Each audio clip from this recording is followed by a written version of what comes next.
My name is Rosales, and I wrote and directed Lovers at Night. I'm Shelby Hadden. I'm the director of Tightly Wound. I am Christina McGee, and I was the physical therapist in Tightly Wound. I'm Keiko Campos, and I was Sirena in Goodbye Sirena. Hi, I'm Melissa Dalley, and I directed Goodbye Sirena. I'm Tracee Beebe. I'm the writer of Goodbye Sirena.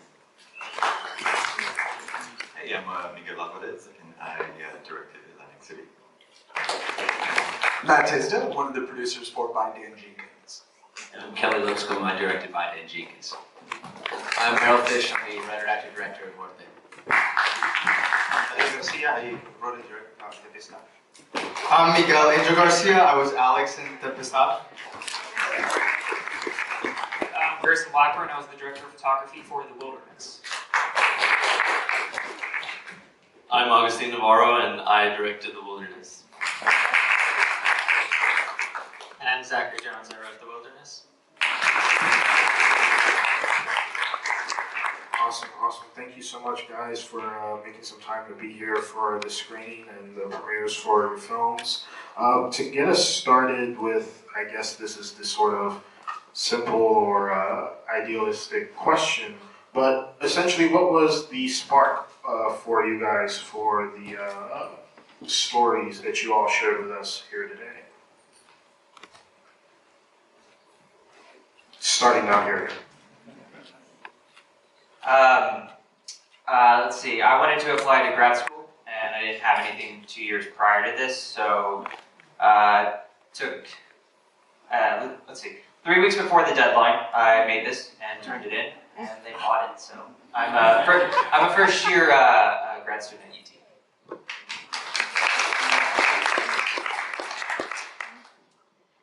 I was in the middle of treatment for my pelvic pain and very frustrated with dating. And going through physical therapy was a wonderful experience. Christina was my physical therapist. But it's a lot of hard work to change your body. And so I wanted to take control over the situation, and telling my story felt like the best way to do it.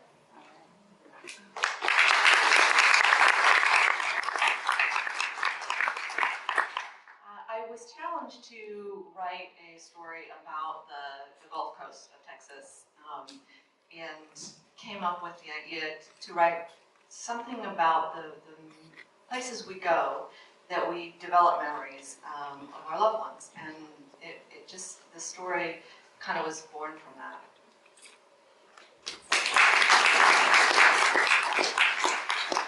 I'm from San Antonio, and I wanted to make a film that took place there, and then I wanted to make a film with my friends and make something about family.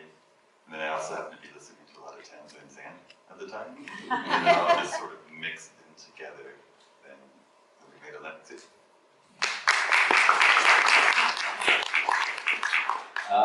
The writer Michael McCambridge came to us to make a film about Dan Jenkins, and so we did, and it was a wonderful experience.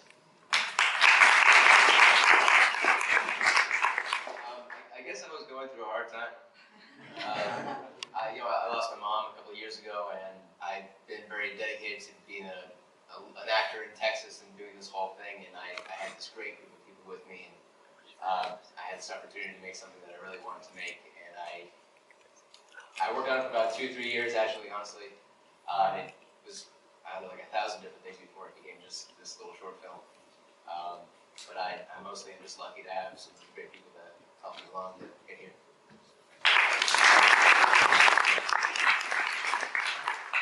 I'm very fortunate. I teach in the University of Texas in Arlington, Fisch, and I have a lot of students who are Hispanic.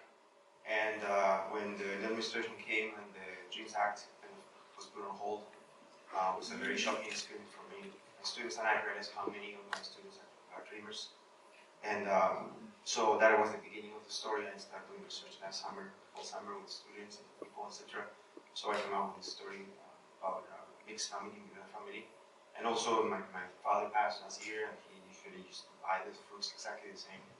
So that from me, story forward fast.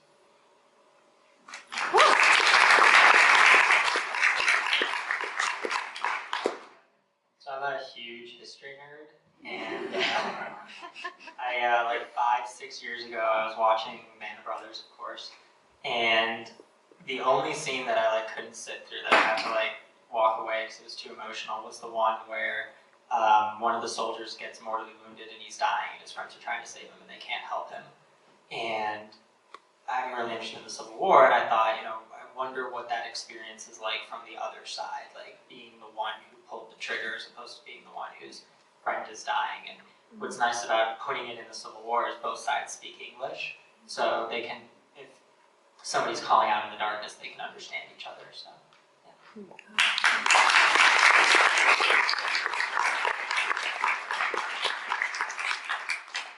So, as a fellow writer, I've sort of heard this argument a lot, and I'm just curious what you guys have to say about it. There's this idea that, there are quote-unquote two sides to every story, but also a third, the truth. So, with that said, I'm just sort of curious if there's anything for you in your stories in search of that truth that may be shown through in the final iteration of this piece, either in the journey of your characters or your narrative itself. And we can start and reverse it down there, actually. So I obviously watched a lot of Civil War films growing up, and I always got really annoyed because I felt like they were so stilted, because filmmakers were such a slave to what was actually written down, and people don't talk the way that they write. And so one of the big things I wanted to do was make Civil War soldiers who talked like real human beings as opposed to like caricatures out of a textbook. And then combining that with just, various little, so the story's fictional, but the battle is real. It was a real battle. So yeah, just trying to humanize these guys and play into this idea that a lot of soldiers, when they went to war in the 19th century, they were very mentally prepared to die for their country, but they were not mentally prepared to kill for their country.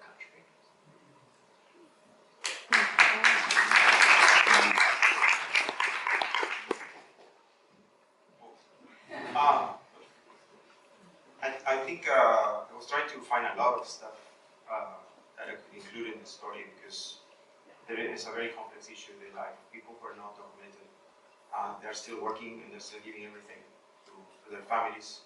They're sacrificing every day, and they're contributing so much for their communities. And they're ignored and abused. We all benefit from their work. At the same time, I was thinking about what it means for a young American person to grow up in this country, and at the same time not being able to speak up or in studying, no support. I want to talk about gentrification and how many people work very hard, and then cities evolve. They're managed by people, developers, and they need to move away. Everything you can work hard, you just lose it all the time. Story of people who know how to lose things all the time, and how that gives you anger, but also you see your parents working hard, and then you grow up. One day you realize they might not have a lot of money to give me back, but their sacrifice itself is my character. So I just want to put all that stuff there because it was kind of my story as well. And that's kind of the multiple truth I was trying to shuffle there in this whole little film.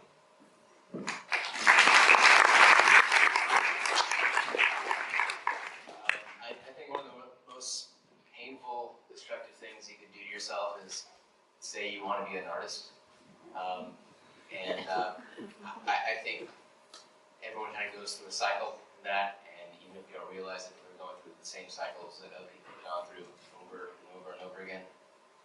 And it's something that I've found in my own life, that the more you kind of lean into that pain and realizing that you're in that cycle, maybe better artist you become. I don't know. Tough question, please. Sorry, bro.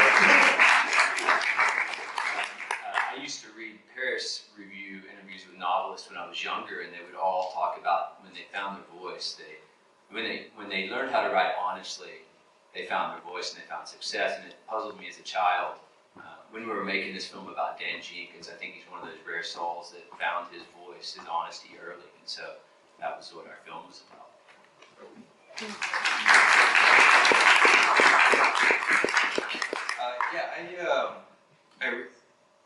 Being from San Antonio, again, family is really important to me. And so what I really wanted to do is make a film that was about a non-traditional family, in a sense. And so that moment of the truth that I was looking for was that bond between two people that actually is stronger than any blood relation that one of them might have.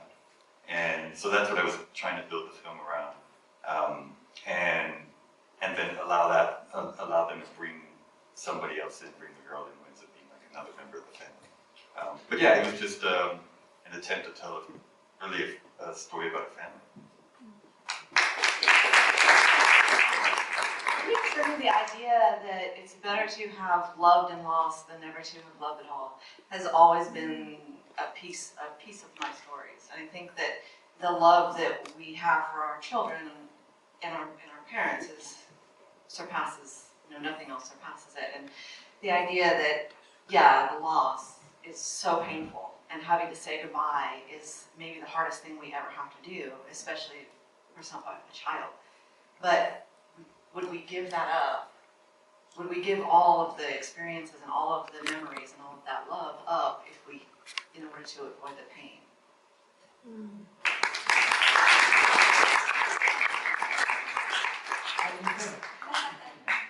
And the truth, what a weird idea. It's kind of silly to think of trying to decide what the truth is. But for this film, particularly for me, it was just about being as inside the emotion as possible. Grief's really intimate, and I wanted to just be inside Lori's head. Just wanted all of you to feel like you were all inside Lori's head. And Peka was sort of like, we had so much fun just, I guess, playing with the idea of the truth and what's real. Because was she really ever there? At what point? Was she just a figment, of mom, or was she memory? And we had fun playing with that visually too, like sometimes losing her in the shot. So we did have we thought about it a lot, about what's real and what's true.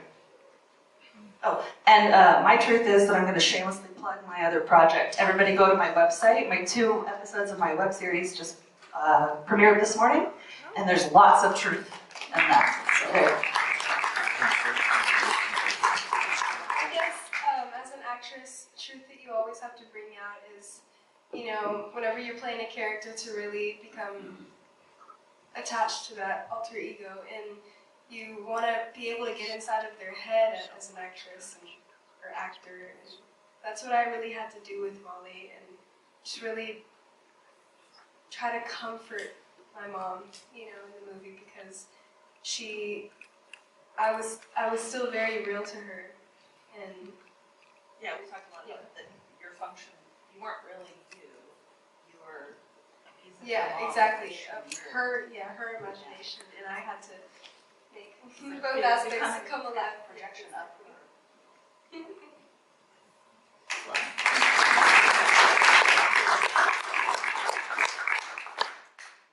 For me, everywhere I turned, sex was portrayed as easy, fast, and fun, and that's not true to everyone's experience. And I was craving that narrative as someone who couldn't do it physically. And so I read a lot about women's bodies, women's health, women's pain, who it's dismissed by, and ultimately, though, I just kept going back to my diaries over the years, and I decided if I'm going to make a film about my vagina, I can't hold back at all.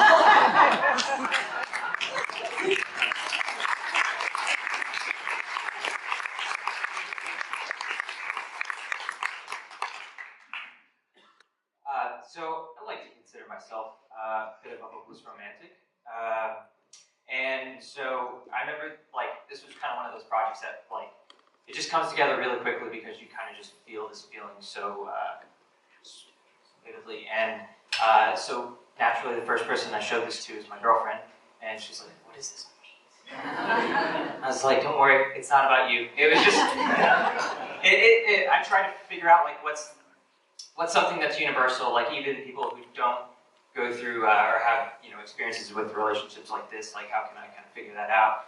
And it just kind of seemed to me that like this idea of romanticism is just a big thing. Like we all have like these expectations, and sometimes they just don't really go how it's planned. So I just kind of wanted to see, you know, what's it like when someone just wants to put their heart out there and like just totally get rejected about it. And then so like you have to like look, you know, or at least for the beginning, you look inwards and you're just like, man, I want to portray how I feel, and then like outwards, and someone finding the truth, you just kind of realize like this kid just probably just threw a tantrum, and that's probably why this girl didn't want to show up. So.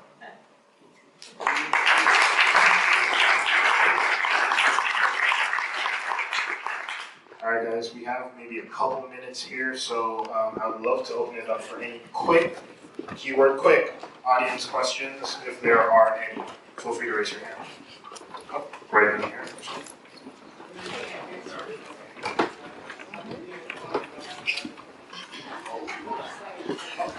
So, to repeat, sorry, when you're trying to launch a Kickstarter for your vagina, how do you deal with that? Publicly? Yes. Well, we did run a Kickstarter for the film, and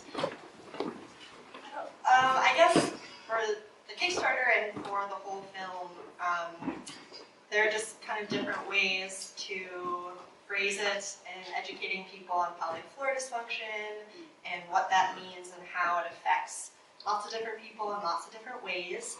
And also just, you know, I just had to ask, and I had to just be honest and be my most authentic self, which was a really amazing part of this process for me, that there was just like no holding back and just being as vulnerable as possible, and I think people are attracted to that. So that was very helpful in raising money. And I think Shelby also knew who to turn to, because this is not an isolated story. Even if none of you have heard of vaginismus before, or none of you have talked to friends or family about pelvic pain, it is incredibly pervasive. And so as soon as you start bringing up some of these concepts, and she turned to health professionals, our clinic was one of the producers, she contacted every pelvic pain doctor in the country.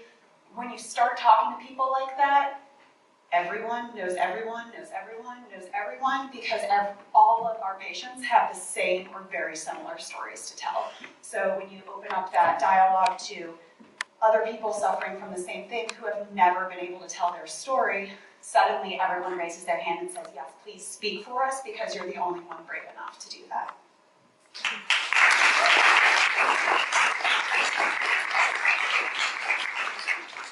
Alright guys, so anyone with a last quick question? Any hands? I was wondering about the one Tempestad. Yeah, were you the actor? Were you how close were you to this story? Well, it's not about me personally, but I was really fortunate to actually be in Arlington, Texas, and actually be with a couple of kids who were dreamers. And I got to hear their experience, and I got to hear what they were living through. And I have many friends who are dreamers as well, and I have many friends who are working hard. And personally, every summer I would work construction with my dad, so this was a story that I could relate to. But I feel like as an actor, you have to take a scientific approach to things, right? So I try to look at it as a different person. I could connect with this person, but I definitely learned a lot about Alex, learned a lot about the stories of people who don't have a voice, who hold things in, and their only way of expressing themselves is the theater. So I did a lot of research with that, and I had some images and some stories that were always running through my head. So it's not my personal story, but I'm really happy that you think so, because, you know, there's a lot of people there are a lot of kids that this is their story, you know, and the fact that I was able to connect that close and it touched a bunch of people, that's really amazing, so, yeah.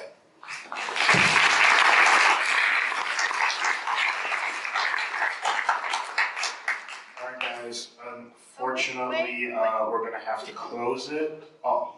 I I just wanted to say this is my first Austin Film Festival, and this has been such a rewarding afternoon, and I just appreciate all of you being here and so eloquently talking about your purpose and your mission, and just an absolute delight. Thank you so much.